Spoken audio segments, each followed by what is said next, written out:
آپ نے اکثر بریلوی اور دیوبندی بزرگان دین سے اور علماء کرام سے، میں بزرگان بے دین اور علماء کرائم کی بات نہیں کر رہا، بزرگان دین اور علماء کرام سے یہ اکثر سنا ہوگا، کہتے ہیں جی بزرگ دلوں کے حال جان لیتے ہیں، کہتے ہیں بزرگوں کے اپنے اپنے رنگ ہیں۔ تو مجھ سے نہ بڑا پیار تھا ان کا۔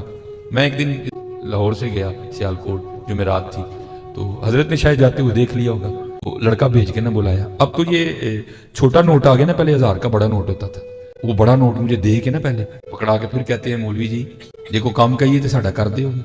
میں جناب تو 1000 کام دسو میں کر دیا گا۔ تو مجھے کہتے ہیں بھائی میں تو لاہور جا نہیں سکتا، تو تم جاتے رہتے ہو، تو جی تمہارے راستے میں نا ایک مزار ہے بابا چھتڑی والی سرکار، یہ کبھی تھا اب نہیں ہے وہاں، یہ مینار پاکستان سے بالکل پیچھے روڈ کے اوپر کبھی یہ مزار تھا۔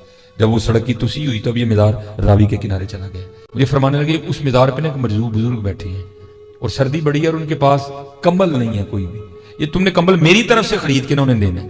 میں نے کہا جناب کام ہو جائے گا۔ وہ ہم آئے، آج بھی آپ حضرت 1000 کا کمبل خریدنے جائیں تو نہیں ملے گا، اس وقت بھی نہیں ملتا تھا کوئی گرم کمبل۔ تو لاہور میں ذرا آپ کو پتہ ہے ریلوے کے پاس ذرا لنڈا اچھا مل جاتا ہے، وہاں چلے گئے، ایک خان بابے سے بحث کر کے نا 1000 کے بجائے ہم نے 800 میں کمبل لے لیا، 200 بچا اور میں نے جیب میں رکھا، میں جا کے بابے کو داں گا، بڑے خوش ہوں گے۔ اب جو مدرسے میں لائے پھر دل میں خیال آیا یار ایک اللہ کے دوست نے کمبل اوڑھنا ہے، پتہ نہیں اس کی ناپاکی کیسی ہے، غلیظہ ہے خفیفہ ہے۔ ہم نے ان کو نہ دھویا، 3 پانیوں سے پاک کیا، سردی تھی ذرا سوکھتے ٹائم لگ گیا، یہی حضرت جی ویلا تھا، اثر پڑھ کے ہم نکلے، یہی تقریباً ویلا تھا، مزار پہ پہنچے، بندہ کوئی نہیں تھا ادھر، لیکن ایک ہی بندہ تھا جو سر جھکائے بیٹھا تھا، اور اتنا روب تھا کہ اتنی ہمت نہیں ہوئی کہ میں اسے پوچھوں کہ حضور تسی مجذوب ہو، لیکن اس کی خاموشی بھی چیخ چیخ کے کہہ رہی تھی ہاں میں ہی مجذوب ہوں۔ خیر بہرحال میں نے کہا یہ میرا وسوسہ نہ ہو، میں نے دائیں بائیں پوچھا، کسی بندے نے کچھ نہیں بتایا۔ اخیر اب یہی وقت تھا، مدرسے اپنے واپس پہنچنا تھا مغرب تک، میں نے جناب وہ کمبل لے کے نا وہ بابا جی کے کندھے پہ ڈالا، بولا بابی اور کی کر دیں، نہیں بولے۔ پھر میں نے کمبل ان کو اڑا بھی دیا، پھر بھی نہیں بولے۔ میں اپنی تسلی کر کے جانے لگا تو ہاتھ ڈال کے نا پیچھے سے میری قمیض پکڑ لی۔ جب انہوں نے قمیض پکڑی تو میں رک گیا، جب انہوں نے قمیض پکڑی نا تو میں کھڑا ہو گیا اور میں نے ان کی طرف منہ کر لیا۔ تو پھر مجھے کیا کہتے ہیں، مولوی جی کمبل تے دے چلے جڑا 200 بچیا بھی تے دے کے جاؤ نا، کمبل تے دے چلے جڑا 200 بچیا بھی تے دے کے جاؤ نا، کمبل تے دے چلے جڑا 200 بچیا بھی تے دے کے جاؤ۔ میرے حضرت انہوں نے پیروں کے نیچے سے زمین نکال دی، دن سردی کے تھے، میرے پورے وجود پہ پسینہ آ گیا، جس کو پنجابی میں تریلی کہتے ہیں، میں بھیگ گیا حضرت۔ میں نے کہا یار 120-30 کلومیٹر کا فاصلہ ہے، اس بابے کی اتنی بصیرت ہے، اس کا اینٹینا اتنا کام کرتا ہے، اس کو پتہ ہے کہ کمبل کا 1000 دیا گیا ہے، کمبل 800 کا ہے، 200 اس کی جیب میں بھی ہے۔ میں کمبل تو دیا لیکن پھر میں اس دن سیکھ کے بھی آیا تھا، چاہیں تو اشاروں سے اپنی کایا ہی پلٹ دے دنیا کی، یہ شان ہے خدمتگاروں کی، سرکار کا عالم کیا ہوگا حضرت ہے، یہ تو ان کے غلاموں کا عالم ہے حضرت۔ آپ خود تصور کریں حضور نبی کریم علیہ الصلوۃ والسلام کا کیا عالم ہوگا۔ کہانیاں دل کا حال جان لیتے ہیں۔ آپ کو پتہ ہے یہ بڑی مشہور حدیث ہے بخاری اور مسلم دونوں میں، سیدنا اسامہ ابن زید سے متعلق۔ ایک جنگ کے دوران کافر سے مڑ بھیڑ کے دوران جب وہ کافر ان کی تلوار کے نیچے آیا تو اس نے کلمہ پڑھ دیا، لیکن انہوں نے پھر بھی اسے قتل کر دیا۔ بعد میں قلق تھا، نبی علیہ السلام کی خدمت میں حاضر ہوئے کہ یا رسول اللہ اس طرح لڑائی ہوئی، وہ میری تلوار کے نیچے آیا، کلمہ پڑھ دیا، پھر بھی میں نے اسے قتل کر دیا۔ تو نبی علیہ السلام فرمایا تو نے اسے کیوں قتل کیا؟ کہ یا رسول اللہ اس نے اوپر سے کلمہ پڑھا تھا ڈر کی وجہ سے، اندروں وہ کافر تھی، ہو سکتا ہے یہ بات ٹھیک بھی ہو، ہم بھی یہی ججمنٹ کرتے، لیکن نبی علیہ السلام نے فرمایا کیا تو نے اس کا دل چیر لیا تھا؟ تو صحابہ نے تو نہیں کہا یا رسول اللہ کہ اولیاء اللہ دل کا حال جان لیتے ہیں تو ہم تو اولیاء کے امام ہیں، جی میں نے دل چیر لیا تھا۔ اور جو کہہ رہا تھا اس کو بھی پتا تھا میں کیا کہہ رہا ہوں، کہ کوئی نہیں دل چیر سکتا، صرف نبی کو وحی کی تائید حاصل ہوتی ہے۔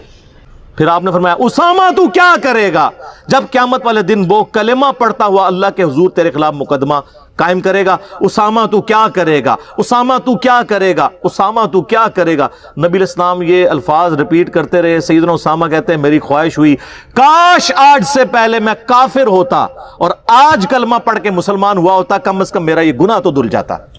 ہوئے ہوئے، اسامہ ابن زید عام بندہ نہیں۔ صحیح بخاری میں حدیث ہے کہ نبی علیہ السلام زانوں پہ ایک طرف حسن ابن علی کو بٹھاتے تھے تو دوسرے طرف اسامہ ابن زید کو، حضور کے بچوں کی مانت، پوتا حضور کا صلی اللہ علیہ وآلہ وسلم۔ بڑے بڑے صحابہ غصے کی حالت میں نبی علیہ السلام کو اپروچ نہیں کرتے تھے تو اسامہ ابن زید سے سفارش کرواتے تھے وہ جو بخاری مسلم میں حدیث ہے جب فاطمہ نامی عورت کی چوری کا مقدمہ آیا اور نبی علیہ السلام کو سفارش کی گئی، وہ بھی اسامہ کے ذریعے کی گئی تھی، لیکن حضور نے ادھر بھی لحاظ نہیں کیا. آپ نے فرمایا تم لوگ مجھے سفارشیں کرواتے ہو، اللہ کی قسم تم سے اگلے لوگ اس لیے تباہ و برباد ہوئے، ان کے اشرافیہ کے لیے الگ قانون ہوتے تھے اور عام لوگوں کے لیے الگ. اللہ کی قسم اگر میری بیٹی فاطمہ بھی چوری کرتی میں اس کے بھی ہاتھ کٹوا دیتا. مجھے اپروچ کرتے ہو تم.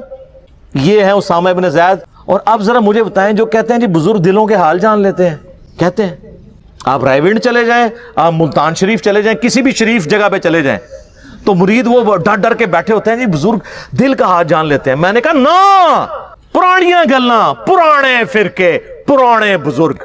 ہوں تو انہاں دی برسیاں بھی ہو چکی ہیں نا، 1000 سالہ برسیاں. جو جتنا پرانا ہے وہ اتنی برسی ہو چکی ہے. میں یہ چیلنج کرتا ہوں، میں اپنی میکینیکل انجینئرنگ میں سے مشین ڈیزائن کا یا اسٹرینتھ آف مٹیریل کا ایک فارمولا میکینکس آف مٹیریلز کا لکھ کے دیتا ہوں کاغذ کے اوپر. کوئی دنیا کا بزرگ مجھے دیکھ کے پڑھ کے بتا دے. ہاں اگر وقت کا پیغمبر ہو وہ پڑھ کے بتا سکتا ہے، کیونکہ اسے وحی کی تائید حاصل ہوگی. نبی علیہ السلام کو کئی مواقع کے اوپر آپ کو پتا ہے کافروں نے سوال کیے ہیں، نبی علیہ السلام کو نہیں پتا تھا، اللہ نے صورتیں نازل کر کے جواب سکھا دیے. قصہ موسیٰ اور خضر سکھایا، حضرت یوسف علیہ السلام کی بایوگرافی سکھائی، ذوالقرنین بادشاہ سے متعلق سکھایا سورۃ الکہف میں. نبی علیہ السلام کے پیچھے اللہ ہے. سورہ آل عمران کی آیت نمبر 179 ہے کہ اللہ کی یہ شان ہی نہیں ہے کہ کسی غیر نبی کو غیب پر مطلع کرے، وہ اپنے پیغمبروں کو غیب کے اوپر اطلاع دیتا ہے، اور تمہارا کام ہے اللہ اور اس کے پیغمبروں پہ ایمان لاؤ، بس اس حد کو کراس مت کرو. تو نبی علیہ السلام کو اگر یہ چیلنج دیا جائے وقت کے پیغمبر کو، وہ پڑھ کے سنا بھی دے گا، اس کو اللہ آنے واحد میں سب کچھ سکھا دے گا. بابوں کو اس لیے میں چیلنج کر رہا ہوں کہ تمہارا تو کہنا ہے کہ ہمارا اللہ سے تعلق ہے، اللہ کو تو آتی ہے نا انجینئرنگ، پڑھ کے بتاؤ. تم کہتے ہو ہم دلوں کے حال جانتے ہیں، ہمیں کشف القبور ہوتا ہے، وہ بھی کہانیاں. صحیح مسلم میں حدیث ہے، بخاری میں بھی اس کا کچھ حصہ ہے. ایک مدعم نامی غلام تھا نبی علیہ السلام کا، خیبر کے موقع پر نامعلوم تیر لگا، وہ شہید ہو گیا. صحابہ نے کہا سیدھا جنتی ہے. آپ فرمایا تم جنتی کہہ رہے ہو، اس نے تو مال غنیمت کی ایک چادر چرائی تھی جو آگ کی پہنا دی گئی ہے اس کے اوپر، میں دیکھ رہا ہوں. صحابہ کرام فوراً گھروں کو لوٹے. اگر کسی نے کوئی رسی کا ایک ٹکڑا بھی یہ سمجھ کے اٹھایا تھا نا اس کی تو خیر ہے، وہ بھی لا کے مال غنیمت میں جمع کروایا کہ یہ سر وہ لوگ سمعنا و اطعنا تھے، سننے والے اور ماننے والے. تو صحابہ کرام کو تو سامنے میت کے اوپر آگ کی جو چادر نظر نہیں آئی ہے. بخاری مسلم میں حدیث ہے، نبی علیہ السلام گزر رہے تھے، آپ رک گئے، آپ کا خچر بدک گیا، کیونکہ آپ علیہ السلام اس پہ بیٹھے ہوئے تھے، اس کی برکت سے اللہ نے اس کو بھی دکھا دیا. ویسے بخاری مسلم میں حدیث ہے کہ ایک مناظر جو ہیں وہ جنوں انس کے علاوہ ساری مخلوقات دیکھتی ہیں. آپ فرمائیں 2 قبر والوں کو عذاب ہو رہا ہے، ایک پیشاب کے چھینٹوں سے نہیں بچتا تھا، دوسرا چغلی کھاتا تھا. پھر آپ نے ایک ٹہنی توڑ کے اس کے 2 حصے کر کے لگایا، فرمایا جب تک یہ ہری رہیں گی ان کے عذاب میں تخفیف ہوتی رہے گی نبی علیہ السلام کی مبارک ہاتھوں کی برکت سے. تو صحابہ کرام کو تو عذاب قبر نظر نہیں آیا. سر اب زمانہ بدل چکا ہے، اب ہر طرف صدا ہے کیا کہ نہ میں وابی نہ میں بابی، میں ہوں مسلم علمی کتابی. یہ علمی کتابی باتیں. تو یہ جناب ہمارا درد تھا، ہم آپ کو کتابوں سے جوڑ رہے ہیں، بابوں سے نہیں. اور جب آپ کتابوں سے جڑ گئے تو آپ نبی علیہ السلام کے مبارک قدموں تک پہنچ گئے. اصل مقصد تو یہ ہے، اس کو امام مانو جسے اللہ نے آپ کا اور میرا امام بنایا. ما ضل صاحبکم وما غوا، تمہارے نبی نہ کبھی بہکے ہیں نہ کبھی بے راہ چلے ہیں. مرنے سے پہلے اے مسلمان کر لے اس پہ غور، کتابوں کا خدا اور ہے، بابوں کا خدا اور.